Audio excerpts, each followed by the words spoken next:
What are the playable characters in Big Walk, the upcoming social multiplayer walker-talker game from developer House of Untitled Goose Game fame? Having played a couple of hours at a recent hands-on in-person preview, I'm still unsure. Ants? Birds? Humans?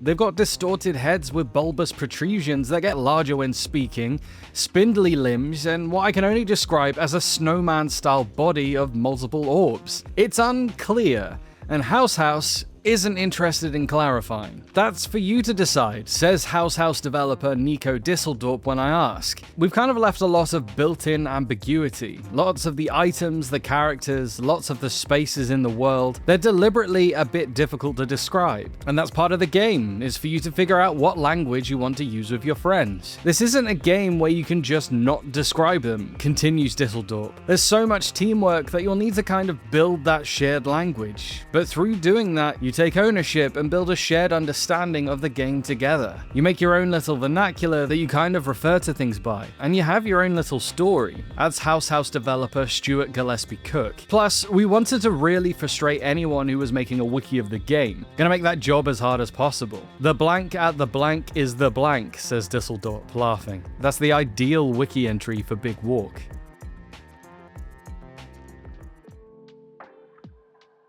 Mechanically, Big Walk is fairly simple. You can point, you can jump, you can crouch, you can run, and you can interact with objects, with ways to combine all of the above into different actions, while traversing an outdoor space populated with various structures and puzzles. Interact here is broad, and can mean pushing buttons, shaking an item in your hands, and reeling your foot back to give a nice big kick to whatever you're holding. Sometimes what you punt might have been the key to unlock the next step of the puzzle. Sometimes that something goes flying off somewhere you can't locate it again. There is a lost and found in the starting area where such things respawn.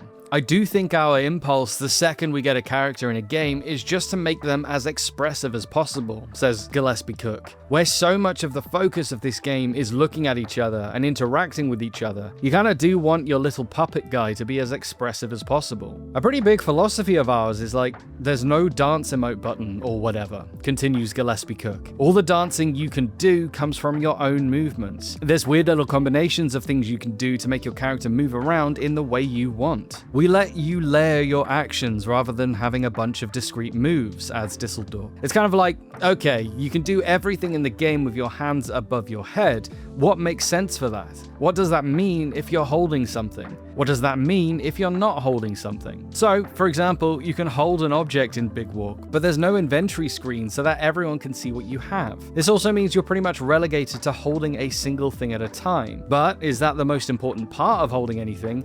Of course not. The most important verb when you're holding something is just to hold it above your head to show everyone else, says Gillespie Cook. It's like, check me out. The two of them refer to this as a look what I found button, which is born out of the natural instinct of playing games together.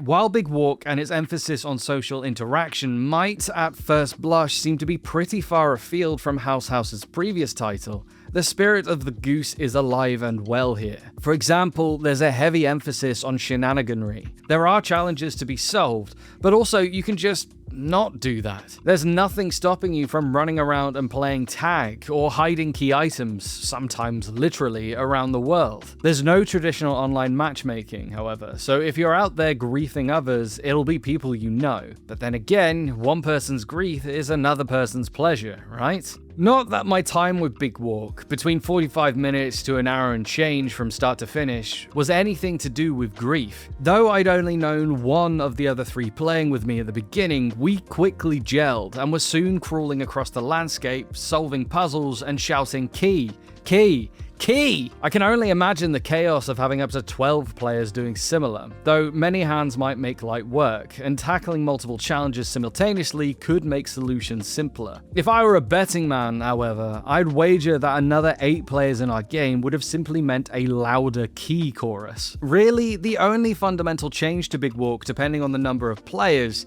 is the scale of challenges, and even then, not all of them. It's a pretty light touch, according to House, and there's plenty plenty where nothing really changed at all. For example, if you have to form a chain to carry something, the chain's just longer. One early challenge, as another example, tops out at 4 buttons, and any additional players are just there for moral support. The biggest thing we wanted to make sure of is you only need one other person to play through the whole game, says Gillespie Cook. We make sure we support 2 players, then 3 players, then 4+, we just kind of categorize as its own big thing. Every challenge might have a distinct role for different players to take on, and we found that once you get up to like 4 people start making their own roles anyway, so there's no point shoehorning them into things. If you played the 2-player version of a challenge and your friends played the 3-player or the 4-player and you were talking about it, it wouldn't be immediately obvious that you're having different experiences, adds Disseldorp.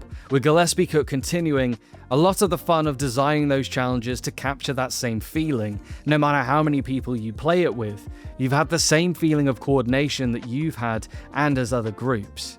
So, will you be diving headfirst into Big Walk? Will you be playing it with friends, or maybe co-op with a partner for a gaming date night? Let us know, and stick with GamesRadar for the latest on the greatest games of 2026.